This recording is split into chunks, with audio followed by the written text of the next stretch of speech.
बिहार के मुख्यमंत्री नीतीश कुमार के राइट हैंड, मुंगेर से सांसद और केंद्रीय मंत्री ललन सिंह। क्या अब ललन सिंह घबरा चुके हैं?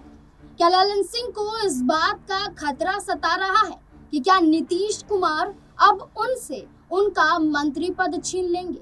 क्या नीतीश कुमार ललन सिंह को जदयू से बाहर कर देंगे?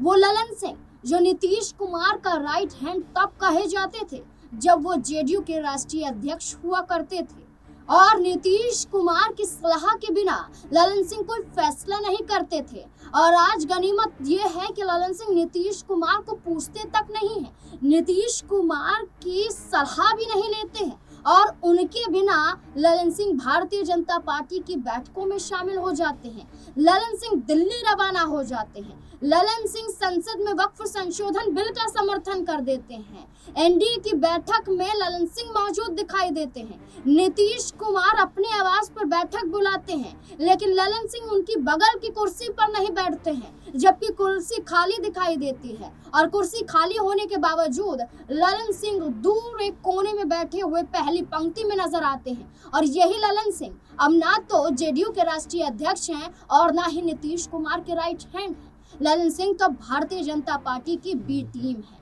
ललन सिंह अब तो भारतीय जनता पार्टी के इशारों पर काम करते हैं। देश के प्रधानमंत्री नरेंद्र मोदी का दौरा होता है और ललन सिंह अपनी ही पार्टी के विधायकों को, अपनी ही पार्टी के नेताओं को चेता देते हैं। नीतीश कुमार की सलाह भी नहीं लेते हैं, नीतीश कुमार से एक बार भी चर्चा नहीं करते हैं। अल्टीमेटम अपनी ही पार्टी के नीतीश कुमार के नेताओं को देते हैं। अल्टीमेटम क्या देते हैं कि अगर प्रधानमंत्री नरेंद्र मोदी के दौरे में आपने भीड़ इकट्ठा 5000 के करीब नहीं की तो आप अपना विधानसभा में टिकट भूल जाइए। तो क्या ललन सिंह नीतीश कुमार से बड़ा बनना चाह रहे थे?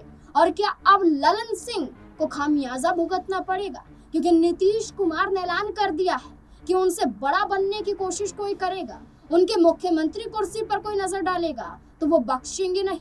और ऐसा हुआ भी जब देश के प्रधानमंत्री नरेंद्र मोदी बिहार दौरे पर आए और पहलगाम हमले के बाद मधुबनी में प्रधानमंत्री नरेंद्र मोदी का भाषण था। उस दौरान नीतीश कुमार ने भी इशारों में भरे मंच से बड़ा ऐलान कर दिया, जिसकी चोट अब ललन सिंह को लग रही है और इस आधार पर ललन सिंह खामोश हो चुके हैं। क्या कुछ ललन सिंह को लेकर नीतीश कुमार कह रहे हैं, सुनिए जरा। आज सरकार जो करती है तो हम ही लोग तो एक ही साथ रहे हैं और उसके अलावा बीच में हम गड़बड़ कर दिया हमारे पटिया वाला यहीं बैठे हुए हैं। अब इन्हीं से पूछिए तो ये सब तो फिर बाद में इन्हीं को लगा है कि वो गड़बड़ है, उसको छोड़ दिए। अब हम लोग कभी उसके साथ नहीं जा सकते हैं और सब गड़बड़ किया है और उस सबको इसीलिए उसके खिलाफ है ना हम लोग लड़े थे जी। पहली बार 2005 में कितना बढ़िया से लड़े थे। ये तो साथी थे, खूब बढ़े थे, अध्यक्ष थे हमारे पार्टी के। तो इसीलिए एक एक तरह से काम हुआ और अब तो हम लोग इतना काम कर रहे हैं और सारा काम आप सब लोगों के लिए हित में करेंगे।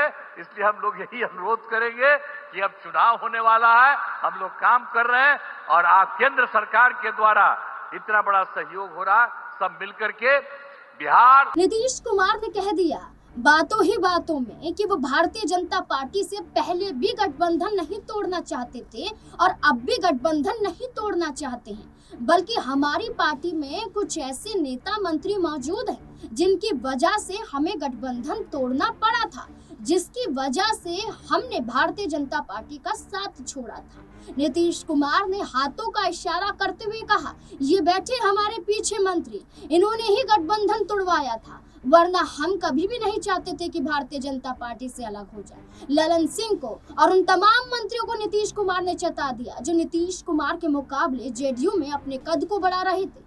ललन सिंह अब नीतीश कुमार के खिलाफ नहीं बल्कि नीतीश कुमार के आगे खामोश दिखाई दे रहे हैं। ऐसे में माना जा रहा है कि क्या ललन सिंह को खतरा सता रहा है? क्या ललन सिंह को डर लग रहा है? क्या ललन सिंह को लग रहा है कि नीतीश कुमार पार्टी से बाहर ना कर दे, क्योंकि वो भारतीय जनता पार्टी के इशारों पर काम कर रहे हैं? यही ललन सिंह है जिन्होंने कहा था कि अल्पसंख्यक नीतीश कुमार को वोट नहीं करता है, बल्कि नीतीश कुमार अल्पसंख्यक के लिए काम करते हैं। नीतीश कुमार को फंसाने का काम किया गया। नीतीश कुमार के चेहरे पर सहमत ललन सिंह नजर नहीं आए। सम्राट चौधरी का नाम लेते ही मुस्कुराते हुए दिखाई दिए। तो क्या भारतीय भारतीय जनता पार्टी के इशारों पर काम करते करते अब नीतीश कुमार के एक चेतावनी से अब ललन सिंह की खटिया खड़ी हो गई है।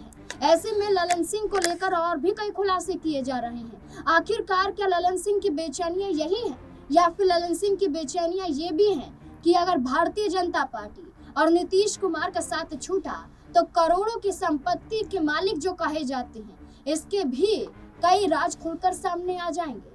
आखिरकार ललन सिंह के पास कितनी संपत्ति है और जिस बात का डर ललन सिंह को लग रहा है, एक रिपोर्ट में देखिए। लोकसभा चुनाव 2024 के मद्देनजर मुंगेर संसदीय क्षेत्र में कुल मिलाकर 12 प्रत्याशी मैदान में उतारे गए थे और 12 प्रत्याशियों के मैदान में उतारने के साथ ही मुंगेर संसदीय क्षेत्र में जब हलफनामा पेश किया गया तो सबसे पहला स्थान संपत्ति के मामले में ललन सिंह का ही पाया गया।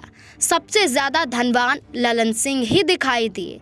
जेडीयू के राष्ट्रीय अध्यक्ष रहे और मुंगेर लोकसभा सीट से उतारे गए ललन सिंह उस वक्त पर सबसे ज़्यादा धनवान बताए गए थे। आज ललन सिंह नीतीश सरकार में सांसद हैं, साथ ही साथ केंद्रीय मंत्री भी हैं। ललन सिंह 2024 के अपने चुनावी हलफनामे में लिखते हैं। ललन सिंह के हलफनामे के अनुसार उनके पास उनके कुल मिलाकर नेटवर्थ 13 करोड़ 82 लाख रुपए है। उनकी लायबिलिटी यानी कि देनदारी 29,15,000 है। पत्नी समेत उनके पास 7,26,000 रुपए कैश हैं। कई बैंकों में एफडी और डिपॉजिट के तौर पर उन्होंने 65,58,000 रुपए जमा किए हैं। इन बैंकों में एसबीआई भी शामिल है।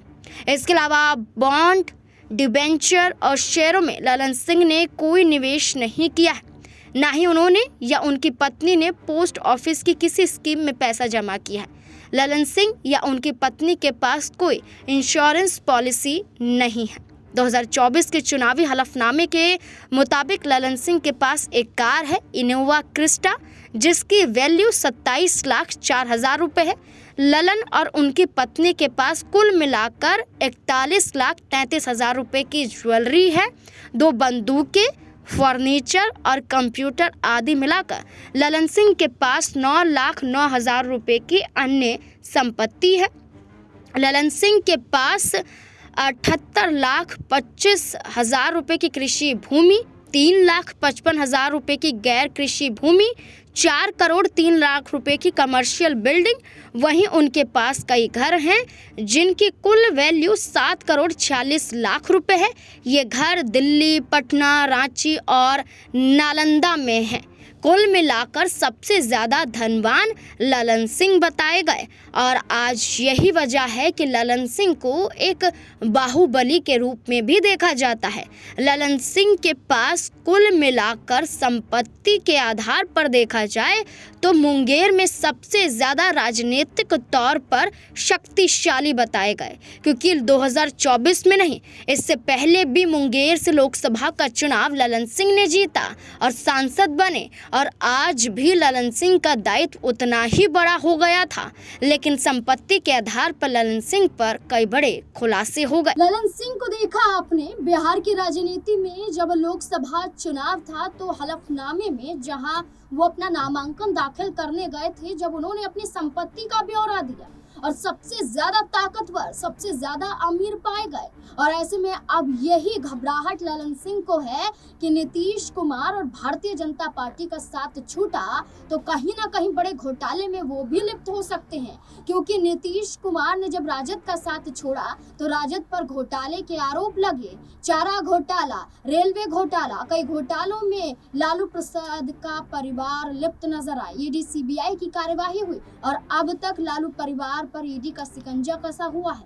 ऐसे में ललन सिंह अब खामोश हैं और ऐसे में नीतीश कुमार का बड़ा फैसला ये दिखाई देता है कि अगर ललन सिंह ने फिर से अपनी जुबान खोली या भारतीय जनता पार्टी के नेतृत्व में कदम उठाया तो नीतीश कुमार की सीएम कुर्सी पर नजर डाली तो नीतीश कुमार बख्शेंगे नहीं, बल्कि पार्टी से बाहर कर राजनीतिक सफर का भी अंत कर देंगे। क्या वाकई ललन सिंह को इन तमाम आधार पर बेचैनियां शुरू हो गई हैं? ललन सिंह को लेकर आपकी राय क्या हो सकती है? अपनी राय कमेंट सेक्शन में जरूर दें। बिहार की राजनीति में और क्या कुछ सवाल आपके हो सकते हैं, वो सवाल भी कमेंट बॉक्स में जरूर रखें। देखते रहें SPN9 न्यूज। धन्यवाद।